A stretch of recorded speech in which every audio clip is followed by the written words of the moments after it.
G'day, film fans. I'm Dave. I'm Mark. And I'm John, and welcome back to The Love of Cinema, a pod in which we'll challenge one another to discuss movies, both new and old, with a positive critical eye. That's right, and to keep us honest, we've made this a drinking game. So, if anyone... Oh, there he goes. If anyone says anything negative about the film we're talking about, or stupid, they'll hear this sound. And they have to drink. So pour yourselves a glass, and we're going to get into some nice frosty beer, not that crap the English people drink. Oh, hey, for my this one's for my brother-in-law, Dave. Go fuck yourself, you fucking Australian, you fucking dirty thief. Oh, yeah, baby. All right, welcome back. We are going to be doing another Should Have Seen It By Now. If you can tell, we are drunker than the previous episode because we record these on the same night. So we just did our episode on Soylent Green, which was going to be released Monday, the 16th. If you're tuning into this episode, it should be coming out on Thursday, the 19th, whatever the fucking math is on that. Is that right? How are you guys going to go metric? Honestly. This is never going to happen. Anyway, we are doing the episode of Should Have Seen It By Now on Disney's Frozen. That's right, folks. We have never seen this motherfucking movie. And by we, I mean Dave, my co-host, me, John, and our surprise co-host who is back, who is joining us. He was with us with Soylent Green, Mark Monstroski from the Matt and Mark Movie Show. Mark, what is up? Thank you for hanging out with us all night, dude. But also, I have a question for everyone, because we haven't seen this. Wait, yeah, all three of us can go fuck ourselves. So question. We all liked Soylent Green, right? Yes. I really liked yes, it. Right? Yeah. I may have even loved it. I have really enjoyed that movie. I thought it was awesome. So if we got that drunk for Soylent Green, what's going to happen with Frozen?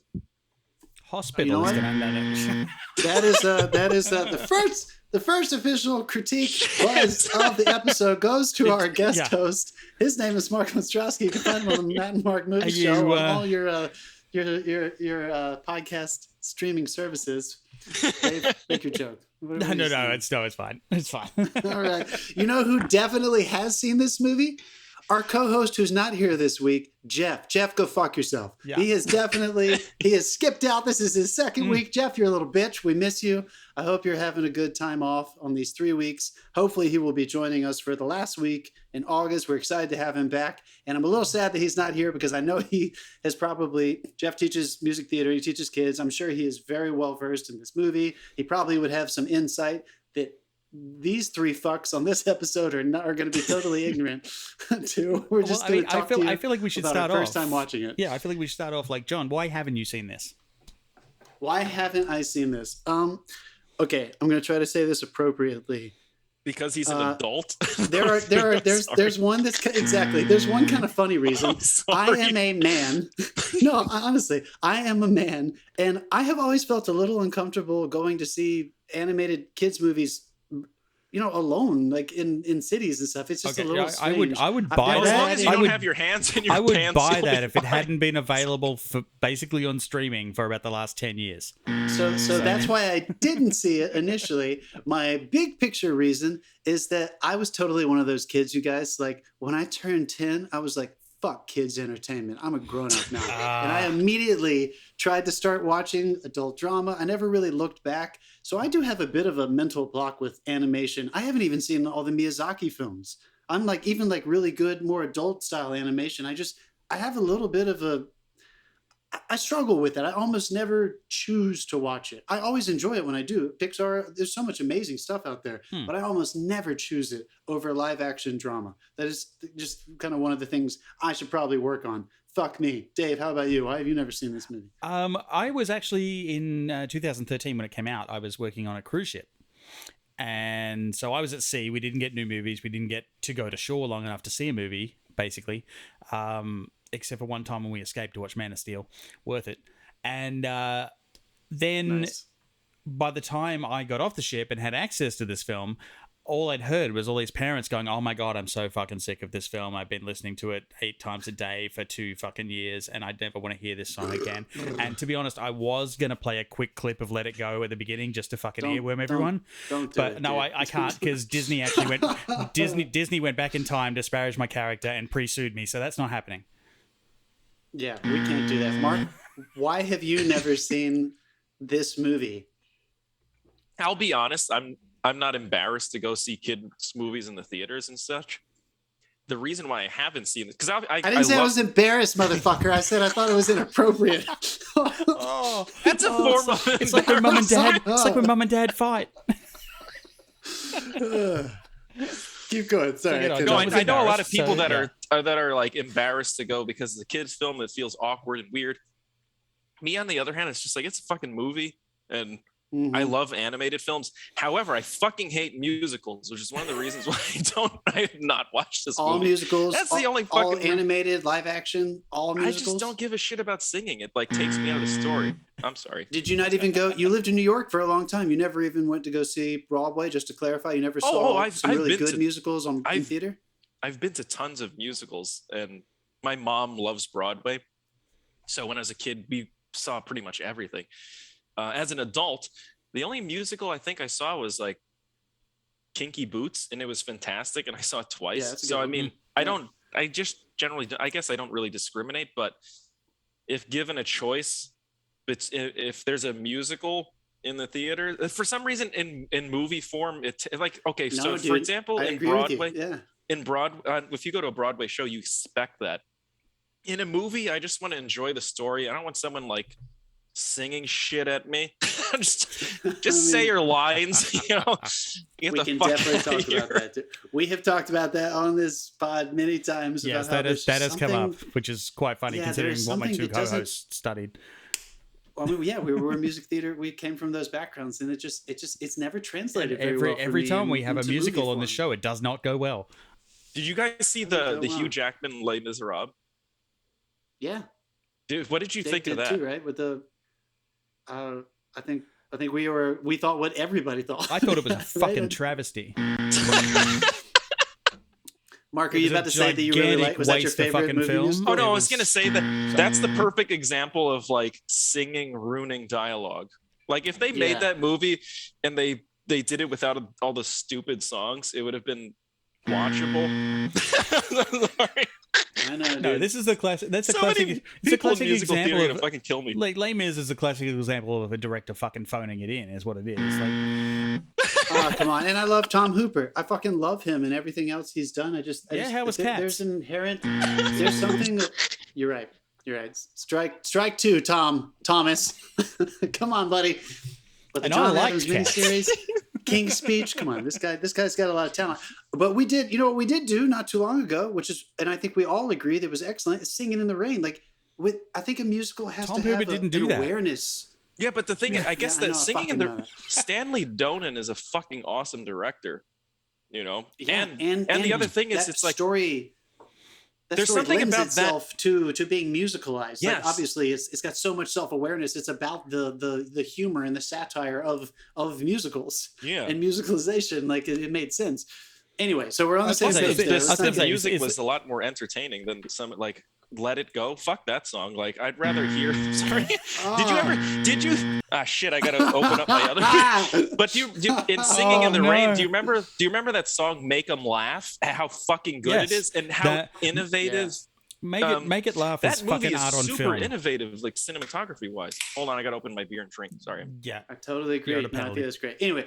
Let's bring this into context. Sorry, guys. We'll put something in the comments about just skip ahead 10 minutes because we don't actually talk about the movie until 10 minutes in. No, but this is the gold, though. This is why you're tuning in. You want to hear us fucking with each other. I get it. I know what you're at.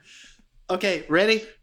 Frozen 2013, Disney. This is not Pixar. This is Disney Animation. Yeah. Right? Okay, just to clarify, this is not a Pixar movie. And I think that's important because if you haven't figured this out already, Pixar doesn't do musicals. They have music in their films. These characters don't sing songs. Well, they have Randy Newman, but exactly, they have Randy Newman. You got buzzed for Randy Newman. They got Randy Newman. By the way, when you see like Disney animation and you compare it to Pixar, it's sort of like, okay, this is definitely going to be an inferior product. I guess I'll just drink now.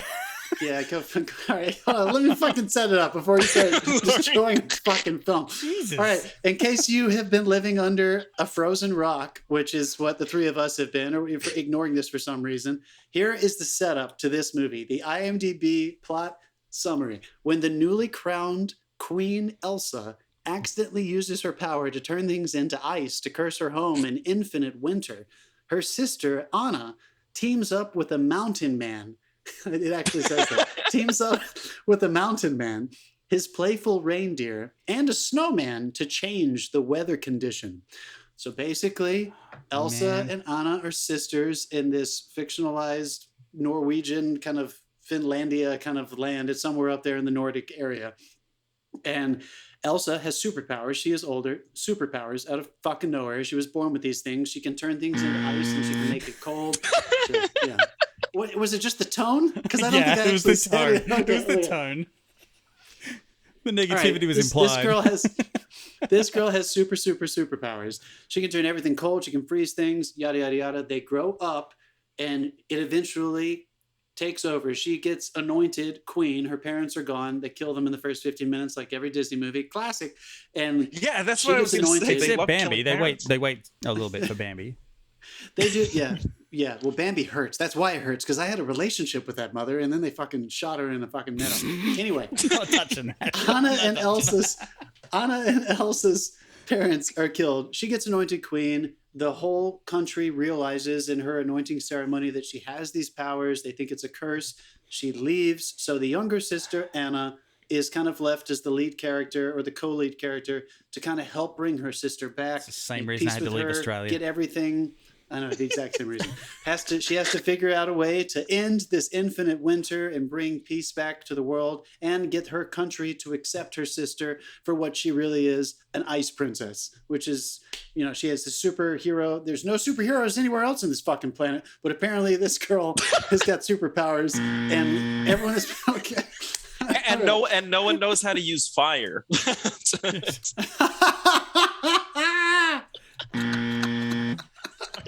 Shit. That was a logical statement, though. Oh my god, that's so good. Okay, I feel like I said enough. It's actually I'm going to start with a compliment. Like a lot of these good animated, it doesn't have to be animated, but a lot of the good children's stories, everyone has a niece or a nephew or a friend's kid who watches this over and over and over and over and over again. And I think one of the things that this story does do well, that a lot of those very rewatchable movies does, is it's a very small, intimate story. There's not too many characters. It's a very simple arc, and you can watch it over and over and over again. There's not a whole world to memorize and learn. If you like that, you might not find this super attractive. You just have to learn those goddamn songs. Kids rewatch it's like the first Suicide Squad movie localized. Like it's just really just the one city. Are you saying that because of the superhero like fact? You compared Frozen to Suicide Squad. Is Elsa Harley Quinn? Would it kill him to blow some heads off? Honestly, it's like. By the way, did anyone want to shoot Olaf with a high-powered rifle? Yeah, okay. I mean, you know what? Let's just put a disclaimer out there. We are three guys, full grown, without children, watching this kid's movie. Give us a break here. We're not trying to be mean about it. It's just, this is not aimed at us, right? And I can speak for my friends who have kids, my siblings who have kids. This movie gets old pretty fucking quick when you have a child that's watching it 30 fucking times a day. So, you know what? I don't feel like we're being too I will also rude. put out the caveat that I have two nieces who have every single fucking Disney princess costume known to man. They know this story backwards. At some point, I'm going to play them this podcast, and they're going to come for you, and you're never going to know what. They're coming for me in my sleep. Yeah. They're going to freeze me. I got one the other day from my niece. She was wearing the costume. Just total coincidence. Like she had Elsa's costume, and she was singing "Let It Go" before she knows English yet. She's singing this fucking song. So I got to give it up to them. Those Lopez, I think their husband and wife, they wrote a very fucking catchy score of songs, and these kids fucking memorized that shit before they could speak English. These kids were fucking singing this song. I mean, that's fucking crazy, dude. Now, here are my 2 cents on that, though, you guys, because I did grow up in the Disney generation, the second golden age, starting 88 or 89, Little Mermaid. I can't remember which year. I think it was 89. So we had that whole second golden age of Alan Menken, Stephen Schwartz, all these, amazing songwriters and composers, Elton John and Tim Rice. part of me feels like they're in a different age right now. And I haven't been watching a lot of these movies, so I don't want to speak like I know exactly God, I have. like every song. All right, maybe you have, but I feel like this was one of the songs and movies that really popped because I think my generation was spoiled. Every one of our movies had songs this good. Multiple songs, right? Do you remember how good the Jungle Book was?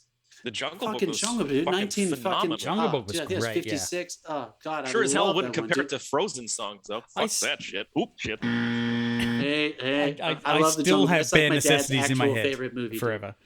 Jungle Book is That the is my shit. family's like go-to movie. I love the Jungle Book. So that's like the first golden age. Then we have like our childhood, second golden age. Not Dave's childhood. Sorry, Dave. I'm buzzing you. Why are you buzzing me? Because I'm old? Not fucking Dave's childhood. What are you, a, But our fucking Hollywood childhood. producer? You're excluded because you're old? But so I what else did you guys? Let's start with that first before we start just tearing this thing apart. If I think that's where this is going, because we're just being so cynical about this. What did you think actually worked about this movie? Do you see why kids are obsessed with it? Do you see why it's so successful? Because just a little fun fucking fact: this movie just in the box office alone got over $1 billion. So I can't. That is not including DVD sales. That is not including merch. That is just the box office. They did 1.2 fucking billion. More like 1.3. Doesn't mean it's good though. No, I'm No, just fucking. you're I'm right. just You're fucking right. around. The I mean, buzzer there's does no not respect the argument. fucking with. I'm going to let Mark go first. I'm going to let this happen. Go for it. You know what? Can I be honest? I started out when I was watching this, I turned the volume down so low because I didn't want my neighbors to know that I was watching this movie. So you're embarrassed. Yes, You're I was totally embarrassed. Yeah. Okay. But I'll be So I'm not honest, letting that go. as the movie progressed, You turned it up, baby. You were I pumping started it. enjoying it more and more. I thought Anna as a main character was adorable. She's fucking awesome. Yeah. She's super Kristen Bell sweet. plays her. Yeah, Yeah. super cute. Yeah, it's like you would want to. She's Cute someone that you'd Seven, want to sweet. hang out with. You know. It's not the right word. The songs. Endearing character. I'm not like All a of the big- songs or some of the songs? Because some of them didn't work for me. I mean, some of them did were work for me. funny and good. Like I said, I was pleasantly surprised at how much I enjoyed it, and I slowly Good. started to turn the volume up on my TV. I liked the. What was that? There's one song where she goes, "Why have a ballroom with no balls?" And I was like, "That's a great lyric." Yes, yeah. That is. I thought that was one of the good songs. That's for the first time in forever. Her Anna's main theme. Yeah, Yeah. I'm actually starting a band called Ballroom with No Balls. So it's Ballroom, no ball. Just say ballroom, no balls. Yeah. You don't need the with. Did you guys find yourself laughing at the jokes? Because for me, I did. I thought the jokes worked I really have well. no skull or bones. That was like- yeah. To be Yeah, when there's- okay, I don't know All about right, you guys. Hold I'm on. assuming it's civil. I'm just going to stop so we can set the tone for this episode. I fucking love this. Yes, thank I you, had Dave. Oh! such a great time with this. Thank you, Dave. It was amazing. Like I started off, I thought I was gonna fucking hate it because I everything that I encountered with this movie, it's like just annoying, stupid kids singing the theme over and over again. I'm like, I'm gonna hate this No movie. buzzing you for that. Yeah. Thank you. So as I started to watch it, I started to enjoy it more and more. It wasn't nearly as annoying as I thought it would be. I thought it was going to be terrible, but it turns out that I really liked it. Yes. Guys, I don't know why. whether we like it or not, Disney knows how to make movies, dude. You know, Yeah, they've I never mean- made a bad movie. They make pretty good movies or great movies. Like they don't, they have a bar. Dave, I'm so glad you loved it, dude. Let's turn the tables, dude. How good is this movie? It is fucking amazing. The first shot where they're shooting up through the ice and the saw comes down into Yes. like the The opening chanting. I love when The- just animation the- but also I love when animation directors go for the epic shots because it's something that, like, for instance, this is obviously storyboarded and then it goes, like, it's scripted and it goes to voice and then the animation team gets hold of it. So basically this is a collaboration between, like, the director and the storyboard process, then the voice actors, and then new stuff comes out when the director gets their hand back on it with the animation team based on the voice performance. So you've got, like, these these wonderful shots, like the saw going through the ice, and all these other fantastic things. Plus, you've got all, like, if you watch Anna closely, she's got all this random business in the background of shots that she's doing. Like, she's picking things up and she's playing with things, and like there's all this little stuff that they've just inserted into this character in the background, and that's something an actor would do. This is a CG character. Like, so someone has made a choice for this CG character, and whether it was the CG artist going, I want to try something here, or whether it was the director going, make her do something. Well, the motion felt very realistic. It's a phenomenal collaboration. Like, they've made these characters real because they're doing business, they're doing things, and it just makes them, like, it endears you to them a little more. Except the fucking Snowman, I just, like, Olaf did not do it for me at all. Yeah. I actually started to warm up to Olaf. At first, I wanted to kill him, and by the way, that's for the wordplay. That's for the wordplay, motherfucker. I'm I caught it.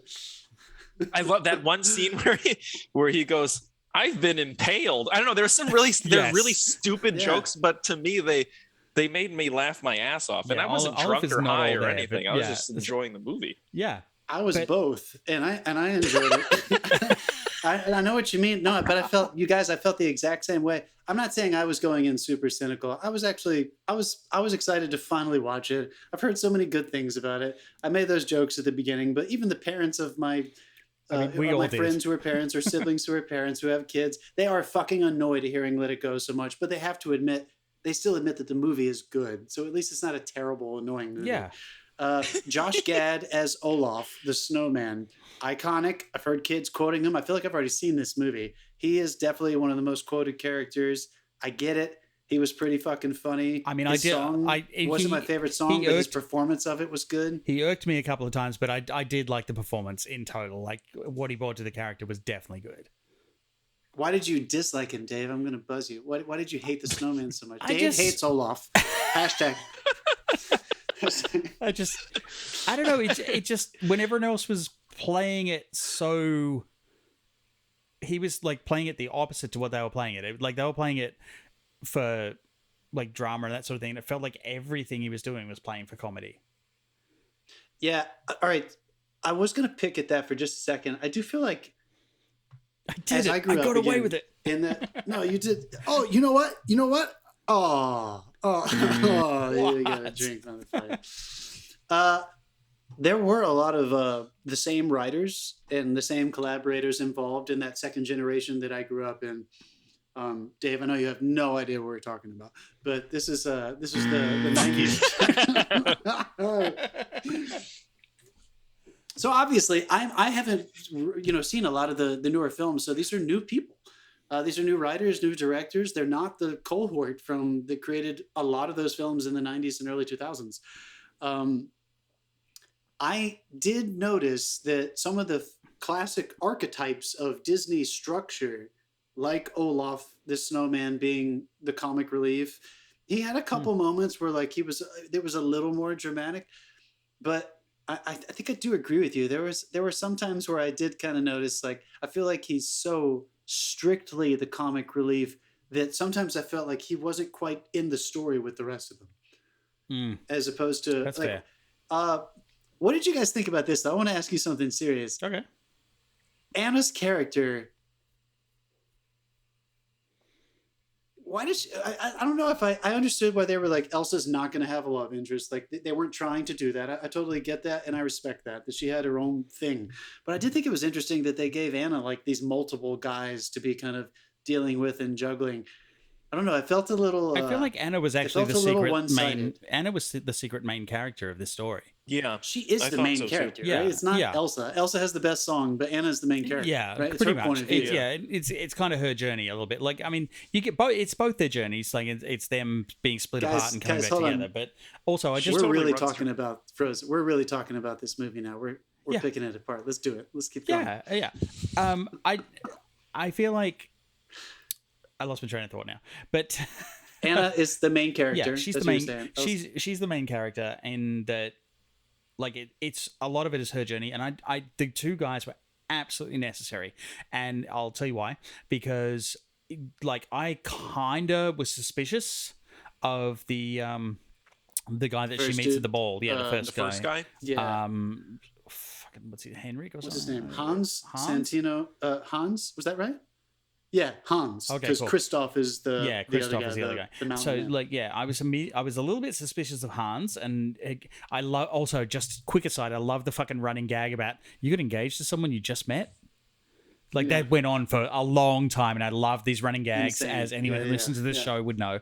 But the whole thing with, like, I was suspicious of him, and then I was like, they introduced the other character, Christoph, and I was like, he's really cool, and they're interacting really well. I kind of like these two as, you know, a thing, and like I'm wondering, is that going to develop? But we need to kind of move this guy out.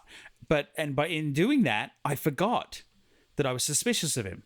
So when the turn comes, and like we're going to spoil a kids movie here for anyone who hasn't seen it by now, I feel like we're the only ones. we're the only ones. So we're safe. on Earth who Okay, haven't cool. seen it by now. So yeah, I feel like 10 years is a pretty fucking good spoiler alert warning. Like, but yeah, when we finally get to the point where he turns, I was almost like, oh, thank God, because it opens up the road for like these two, and so I feel like that was a really good piece of story writing, because I'm fucking 49. I'm not a kid.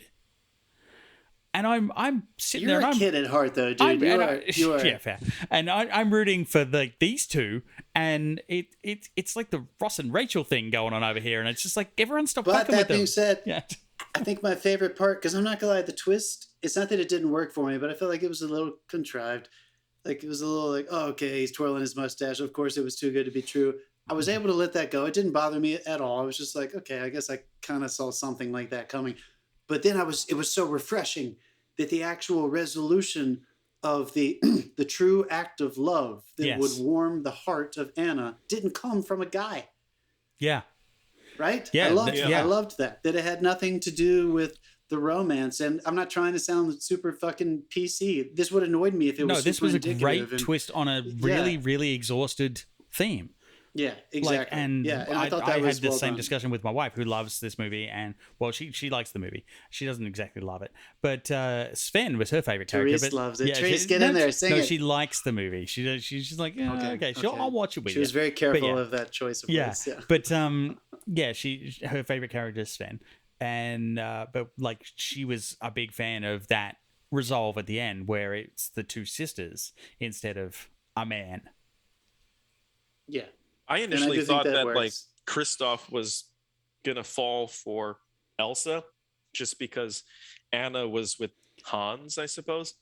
So it kind of like it threw off my expectations when all of a sudden. Did you watch a lot of Melrose Place? No, I thought the same thing, dude. No, honestly, I kind of thought the same thing. I was like, okay, they're gonna be friends. I'm so glad you got that joke. Elsa.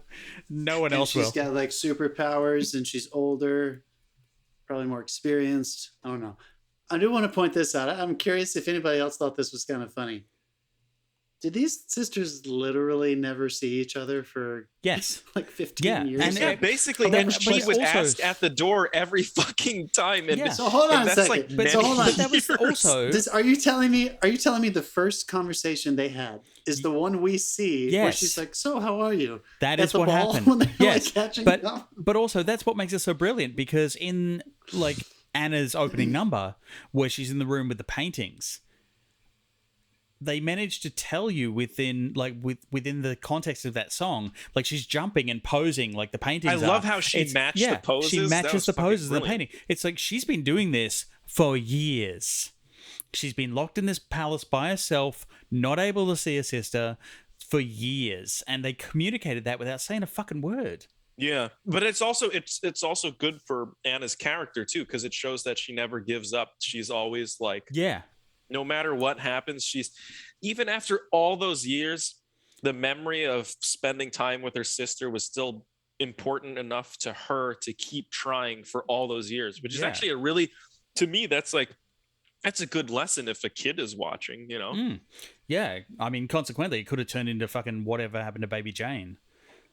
Like, oh, come on. I like that movie. You know, no, I mean the plot from that. That's what this could have been. Or Grey Gardens. These bitches could have just grown. Yeah, Grey Gardens. Keep the door God. closed. Never open the gates. Just turn into crazy people. No, honestly, I agree, you guys. I mean, we were giving it shit at the beginning, but I think it's undeniable. There is some real quality to everything about this movie. I do want to ask you guys though, because again, like I have just been completely shut off from contemporary animation outside of Pixar. I've seen some of the Pixar movies that have really popped over the past, 20 years or so.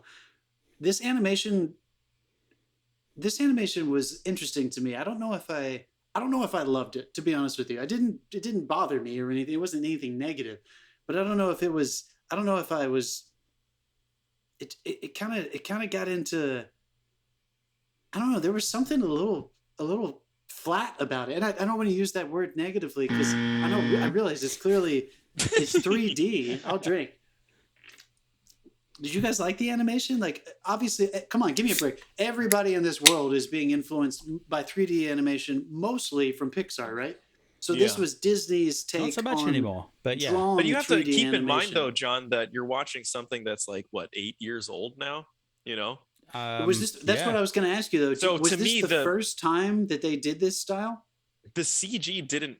I mean, it kind of looked video gamey, and it's because I watched Soul. I watched, Coco.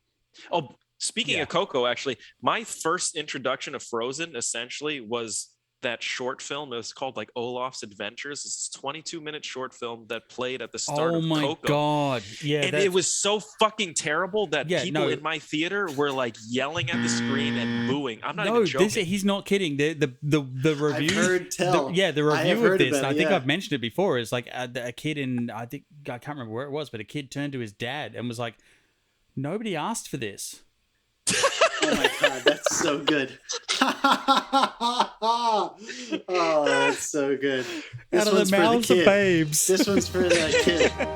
So that to me, that kind of set up the whole Frozen movie and my reason for like not wanting to see not it. And, wanting like, to watch it, yeah. Another reason not to see this movie. John, did you see that? I did not see it because I saw Coco streaming. I don't think I went to a movie theater. But I remember on Disney Plus, they were pushing at one point Olaf's Adventure, and I was like, no, I hadn't seen Frozen yet, and I just love how angry it made people. Yeah, honestly, even from a distance though, I had never even seen it, and I was like, fuck that Snowman. I don't want to watch anything about this fucking. But you know what? I gotta admit though. It's super cute and it totally works in the movie. The whole "Do you want to build a snowman?" Like I heard the kid singing this fucking melody for fucking 8 years now. Well, and with the context of the movie, it has meaning now. Right? Exactly. So in the context of the story, the aging of the children into women. I thought that was also was well done. Like Kid Anna is cute as shit too. I just want to say, like, they're that both whole cute, sequence was cute as hell. The whole thing was really great. I think I'm still this is just an example of I'm faulting myself. I wish I could take that buzz back, Dave, because I'm actually faulting myself. This is what you get. That was not a buzz. This is what I get anyway. for not. Yeah, you gotta join me, please. This is what I get for not watching any animation for years and years and years. I'm so out of it. It's a little shocking to me to see the new styles of animation. Well, no, wait, John, did you see Soul and all those other ones? It's not so much. I did see those Pixar movies. What did you say, Dave? I'm just going to weigh in. It's not so much the new style. It's the fact that RenderMan now, which is the animation engine that they use to render this stuff out, is on version 24. When they did this, it was on version 14. But don't you think that Disney 13. and Disney Pixar are a little bit different? Because I've always been more drawn to the Pixar style because they're not going for. All right, watch the first Toy Story again, and you'll be like, "This looks like a pile of ass." I disagree, dude. I disagree. I don't want it to get into the uncanny valley. You didn't escape that. To quote 30 Rock.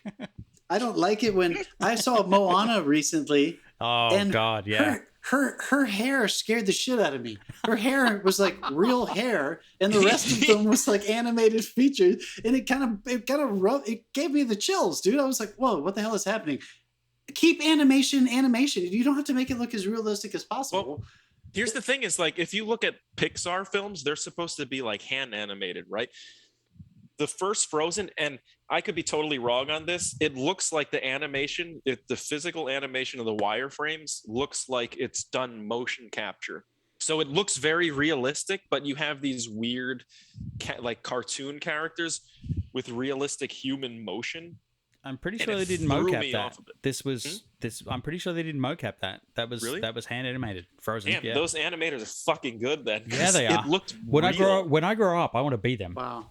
Yeah, it's insane, right? Because I mean, clearly, like it's that's all the very thing is impressive. like what threw me off was this like ultra realistic motion of the way they, you know, they like move their limbs, and then all of a sudden, but it would be these really cartoony characters, and it felt like there's a weird disconnect. But I also think that it's because it is 8 years old, you know. Like if you did you guys see? Yeah, but isn't by the way, did you see Luca? I mean, I haven't seen Luca yet, and I've heard people say good things. I say they didn't. I didn't. I say they didn't. But it has this like hyper realistic, the way textures. I don't light, want that. water. I don't want that. It looks phenomenal, want that, dude. John, you gotta watch Luca, and I think it'll change your mind because it looks phenomenal. Really? Because give me some fucking Don Bluth. Give me some like early Disney. Like I want animation to look like animation. I know why you like Moana, animation because Moana is both like the modern animation mixed with traditional animation as well. There's some 2D animated stuff in there as well. But my favorite parts about that animation were definitely the 2D stuff. Like the stuff that looks too realistic, it does just confuse me a little bit aesthetically. It's like, what the fuck is the point in watching an animated feature if it's not animated? Like, why are you trying to make it so realistic? Like, I don't. That is something that has been maybe a part of my resistance to this new era of animation. Is that when Pixar started in the 90s, we were all just like, wow, 3D animation. That's so cool. But it's very clearly animated. They're not going for realism, right?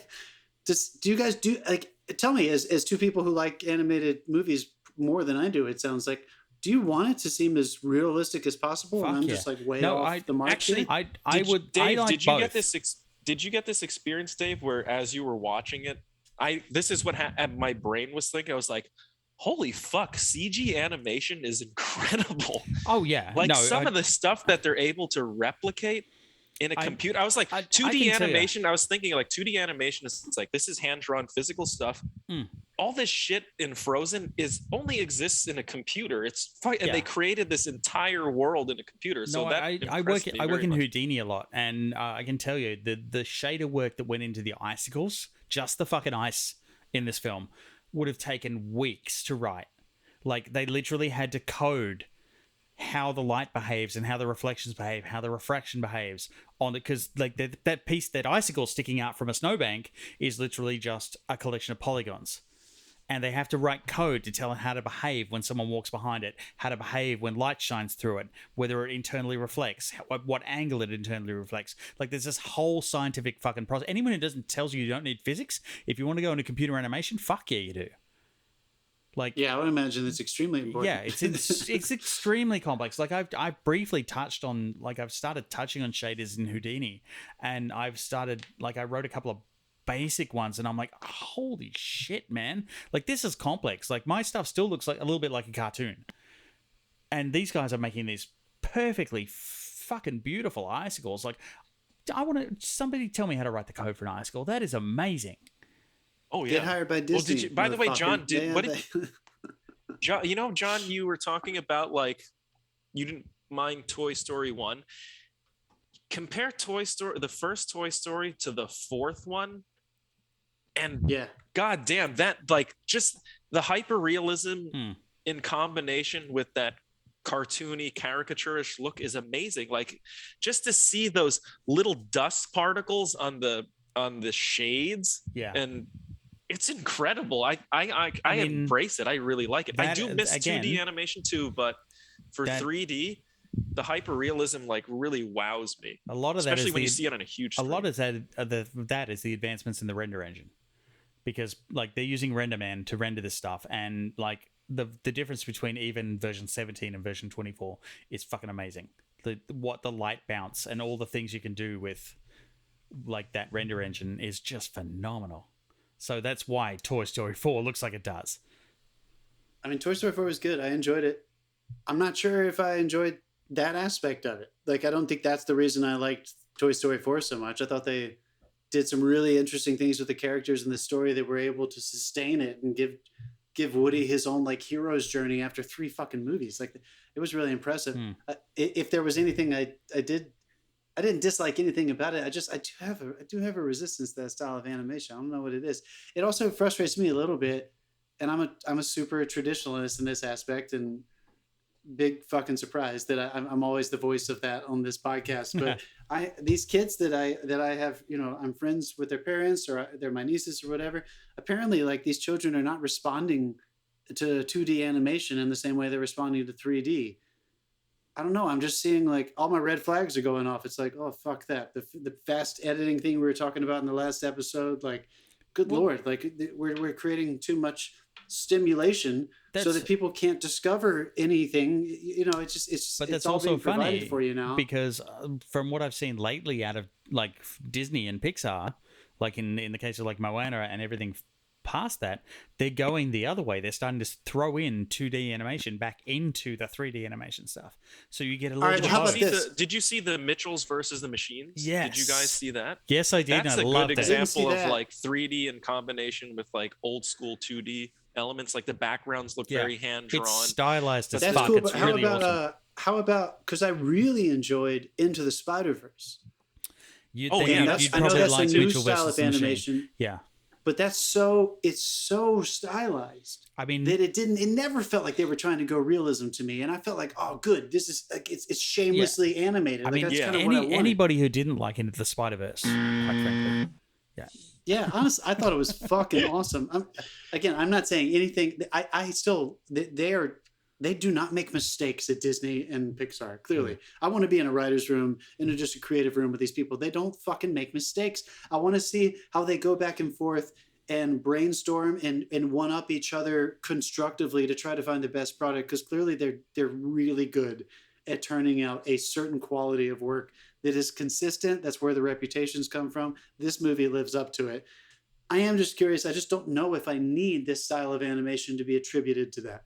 Well, I don't know if these stories would be less good with this kind of animation. But anyway, I'm sorry. I don't want to get hung up on this. By the way, it's really good. To your I don't point, want to sound John, like I'm being an asshole about it. No, I kind of agree with you, John, because if you see like, well, particularly with Japanese films, when I see Ghost in the Shell, Jinro Wolf Brigade, Akira, and Paprika, traditional 2D animation, fucking looks brilliant. And it's more impressive than seeing like the CG stuff. And I know a lot of work goes into it, but like when you watch like Akira, the amount of detail and each frame is like gorgeous and it's all hand drawn. You can see each frame because it lasts for about 8 seconds. That's insane.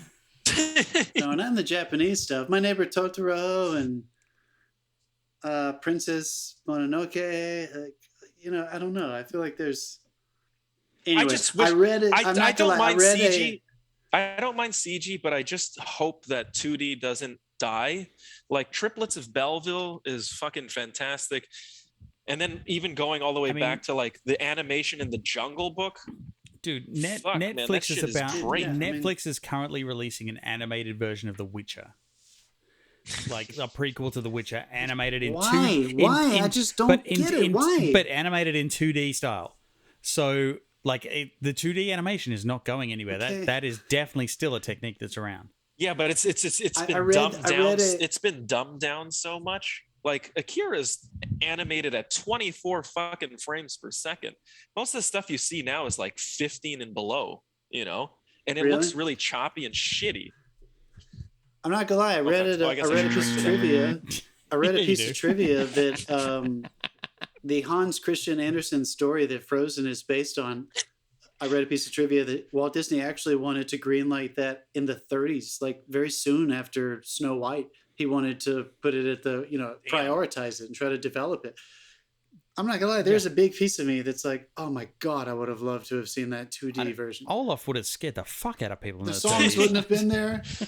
It would have been a very different style of humor, but just Yeah. just the visual aesthetic. I'm very curious. I think I would have responded to it better. Fuck me. I know I'm the problem. I'm not saying I should be right about this. Clearly, Disney should not hire me to direct their next animated feature. Or I would be should sitting there they? pitching. I would be pitching 2D You'll move in my Disney. pitch, and they would be like, "Get out." Yeah, I'm bringing back 2D to Disney. You know what? You're right, Dave. Fuck that. Give me a gush. I'm bringing back 2D to Disney. God damn it. You're welcome, kids who grew up I in the wonder what 90s. happened to all those like traditional animators though. Like they gotta they're be dead. alive still. Some of them are. I mean, some of them have retired. Some of them are still there. They're working. They're working in the 2D / because Disney is still producing 2D animation. There's a thriving I know B they movie are. network that they've got It's going not the out. same Like, way though. yeah. But it's not the same. There's like You what? guys, I remember going to There's Disney like World when I 6 was fucking like, Jafar sequels. there are.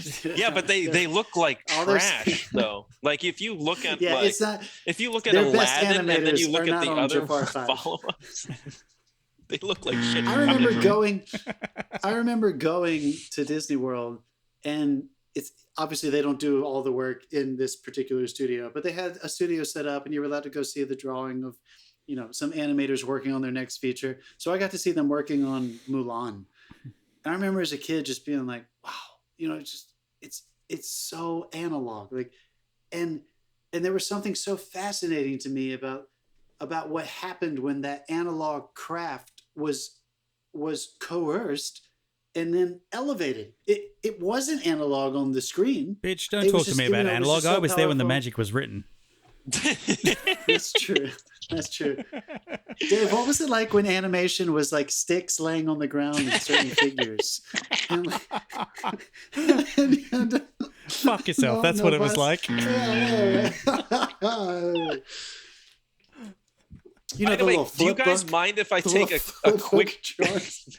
Do you guys mind if I take a quick pee break? Because The amount we've made you drink, no, go for it. Yeah, we'll. Get out of here, dude. I'm so sorry, but my bladder is Get gonna outta here. explode. We're gonna just keep This is what talking. happens when you have a rookie Well- host and you run long. It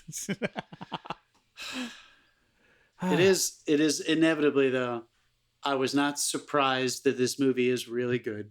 I was not surprised that people are praising it so much. One question I do want to ask, and Mhm. we'll ask him when he gets back, but I'm going to pose it to you, Dave, Hmm. because I think you can't avoid this question. You have to ask it. Would this movie be as successful without Let It Go? Yes. Because there is often one song. No, yes, it would. Sorry, you just said yes. Yes. I mean, it was nominated obviously for 2 Oscars. It won Best Animated Film and Best Original Song for Let It Go. That was a very famous year when John Travolta introduced. Oh yeah. Yeah, and it has introduced her as what was it, 2014 Adele Oscars. Azim or something. Yeah, and Awful. yeah, it was horrific. But anyway, Come on, John. Yeah, this would have. I feel like yes, this totally would have worked without Let It Go because of all the extra, like, just the character work in it is like the song lasts for what 3 minutes. She builds a castle. It's her like moment of I'm gonna embrace my power. I'm gonna be who I was all along, which is great. That's what it's all about. But like then it also granted that's the central theme of the songs, the movie. So that might have been important, but. I think it's pretty fucking important. It's pretty But- crucial. There's also like that is 3 minutes of the movie. Right? Yeah. I mean, well, when Mark comes back, I'm going to ask him the same question. I do agree with you for sure that every ingredient outside of that's integral to this story is there and is strong. But Mark just joined us again. Let me ask him the same question. Mark, be honest, dude. Be totally honest with me. Would this movie be as successful without Let It Go? Shit, that's a good question. An answer like So my finger's not on a fucking buzzer Dave right now. Dave said yes. He thinks this I movie think- stands alone. I think it's like I enjoyed it not for the music. I enjoyed it because the storyline and characters were great. So to me, I think it would be a hit even without the song. I think that it probably would have made a lot less money, maybe. but I think it's good enough that it Is that another way of saying it would not be as successful? No, without the I song? feel like parents would have appreciated more if that song was in it. But I mean, that song is like a huge contributing factor to its success. So yeah, I guess I can't really say that. Yeah, I don't think. For me I agree personally, with both I think of you.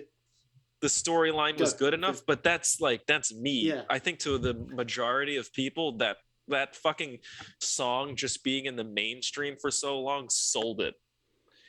I agree with you, dude. That's how I feel completely. It is. This movie is really good without Let It Go. But I think with musicals in general, it is like a really big song that brings people to it. And then they'll realize that the rest of it is really good too. So I think, just look at the zeitgeist, look at the evidence before you, all these kids memorizing this song, before they can speak. I think that song is why this movie is so successful. But without that, this movie is good around that song too. Like the actual movie is as good as that song is. That song just here's the other thing happens to be like right in the middle of it, and it's the one that people remember the most. But that's not. I don't know if I'm going to take Let It Go away from the the song movie. to I be got a little like bit of really fucking annoying. goosebumps. I got a little bit of goosebumps when Of that course. song was happening. Of course, you get goosebumps. Well, here's the thing: it's like the it's song. an iconic song. Well, here's the thing, Right? though. Yeah. At least for me, the song on its own was annoying. Just hearing it on the radio and in people singing and shit. But in the context of the movie, I understood it and it made sense. And I was like, okay, it's not bad.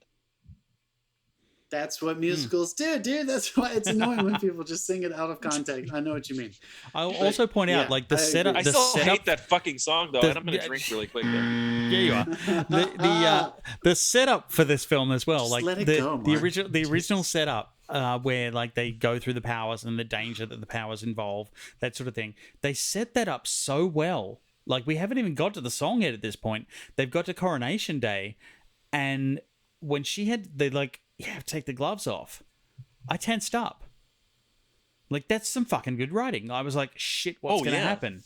Like, especially since they showed her in a previous scene clutching them, and they start to turn to ice, and then when she's in the actual scene, you see it.